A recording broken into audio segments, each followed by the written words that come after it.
আমি ভালো নেই। হ্যাঁ, আমি আজ সত্যিই ভালো নেই।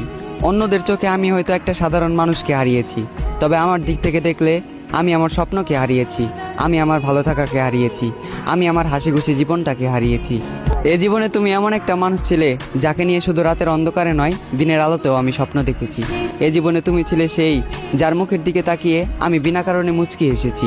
এ জীবনে তুমি নেই, তাই আমিও আজ ভালো নেই। আমি কথা দিয়ে কথা রেখেছি, হারিয়ে গিয়েছো তুমি। অন্ধকারে হারিকেন জ্বালিয়ে খুঁজেছি তোমায়, তবুও তোমাকে খুঁজে পাইনি আমি। আমি জোর গলায় হাঁক দিয়েছি, চিৎকার করে তোমাকে ডেকেছি, তুমি আমার ডাকে সাড়া দাওনি। তুমি চাইলে আমার হতে পারতে, তুমি ইচ্ছে করে আমার হওনি। আমার এই মনটা ছিল কাদামাটির মতোই নরম, আর এই কাদামাটি দিয়ে তুমি ঘর বানিয়েছিলে, আবার নিজ হাতেই সেই ঘরটাকে ভেঙে দিলে। আজ আমার কোনো স্বপ্ন নেই, অতীতের রঙিন দিনগুলো মাটি, রাতের ঘুম মাটি। আমি মানুষটা খারাপ হলেও আমার প্রেমটা ছিল খাঁটি। তুমি আমার স্বপ্ন ভেঙে দিলে, তুমি আমার ঘুম কেড়ে নিলে, এভাবেই দিলে তোমাকে ভালোবাসার প্রতিদান। প্রস্তুত থেকো, তোমার